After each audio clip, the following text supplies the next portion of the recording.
Pak Yulius, selamat pagi.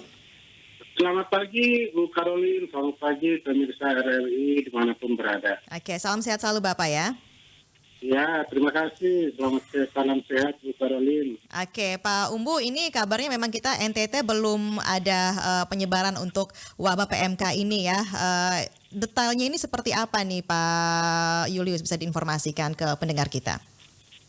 Ya, jadi sejak terdeteksi terjadinya wabah PMK di Pulau Jawa, khususnya di Jawa Timur, dan sekarang telah menyebar ke 19 provinsi dan 222 kabupaten.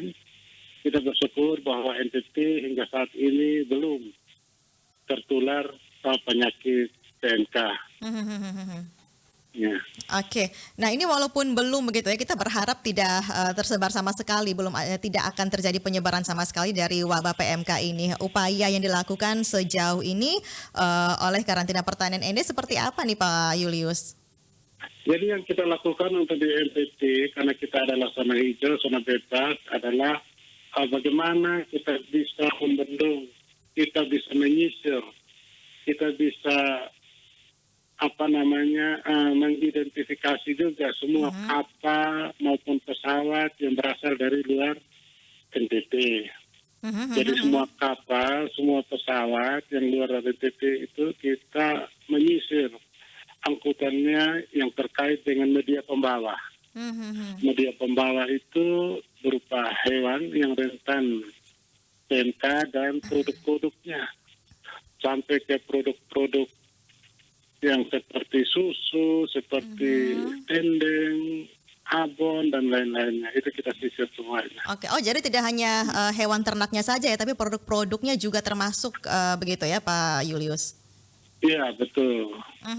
Sebenarnya kalau untuk wilayah NTT ini daerah yang menjadi pemasok terbesar begitu ya untuk ternak sapi dan ternak lain. Ternak sapi dulu deh, kita bicara soal ternak sapi ini, daerah mana saja ini Pak Yulius? Jadi sebenarnya NTT ini salah satu pemasok daging sapi nasional. Tapi bukan yang pertama, tapi yang setelah Jawa Timur, Jawa Tengah, Lampung, dan sebagainya. Cuman karena saat ini sentra-sentra peternakan sapi itu tertular penyakit PMK, jadi satu-satunya andalan untuk pemasok peternak daging sapi maupun hewan kurban ini terkait dengan Idul Adha adalah dari NTT. Dari NTT, oke. Nah, di NTT sendiri populasi yang terbesar itu ada di Pulau Timur, disusul Pulau Sumba, dan kemudian Pulau Flores, Bu Karolin. Oke, Timur Sumba diusul oleh Pulau Flores begitu ya. Itu hanya ternak sapi saja permintaannya biasanya, atau ada ternak lainnya juga, kambing mungkin untuk keperluan Idul Adha ini? Iya. Selain sapi ada kambing, ada kuda juga, ada kerbau. Ya, tapi kambing itu termasuk yang cukup banyak. Oh, kambing ya? Kambing ini setelah sapi begitu atau? Setelah sapi. Okay. Tapi untuk saat ini yang kita kirim itu lebih banyak kambingnya daripada sapinya. Itu biasanya sebelum dikirim dilakukan pemeriksaan lagi ya Pak Yulius? Iya, jadi semua sesuai dengan ketentuan yang berlaku yang ditetapkan oleh Badan Karantina Pertanian, bahwa semua ternak yang akan dikirim keluar antar area, bahkan antar pulau dalam provinsi pun, itu wajib dilakukan pemeriksaan kesehatan dan wajib dilakukan masa karantina selama 14 hari. Jadi kita observasi selama 14 hari. Nanti kalau seandainya tidak menampakkan gejala klinis, baru bisa dikirim. Baru kita sertifikasi untuk dikeluarkan. Oh, begitu. Nah, ini sejak adanya PMK begitu ya, mewabah di Indonesia, ini mulai kapan ini pastinya NTT ini menjadi salah satu pemasok utama begitu untuk ternak hewan ternak ini Pak Yulius? Iya, itu sejak bulan Mei sejak ditetapkan status wabah di Timur dan Aceh. Nah, itu permintaan ternak kita itu cukup besar. Ada peningkatan kurang lebih 30 sampai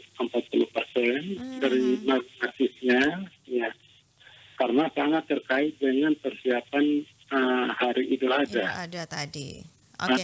Jadi Idul Adha ini kan harus hewan yang sehat, hewan yang tidak cacat. Nah, kebetulan NTT ini zona hijau, jadi kita bisa mengirim untuk keperluan Idul Adha dan sebagainya. Oh begitu.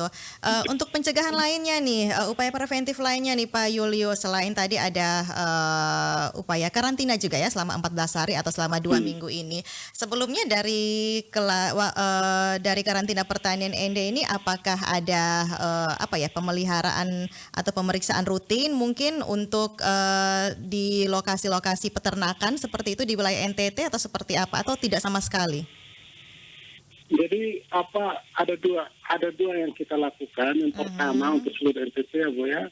Yang pertama kita menyisir, kita mencegah jangan sampai media pembawa PMK itu masuk NTT dari luar. Itu yang pertama. Media pembawa itu apa saja misalnya? Hewan berkuku genap dan produknya berkuku genap itu seperti sapi, kerbau, kambing, domba, babi bahkan dan lain-lain seperti gajah, seperti unta dan lain-lain yang berkaki dua. Kalau kuda tidak termasuk di dalamnya. Nah, beserta produknya. Nah, itu yang kita sisir dulu. Terus yang kedua terkait dengan perizinan untuk restocking dan sebagainya yang berasal dari luar NTT untuk sementara dihentikan pemasukannya.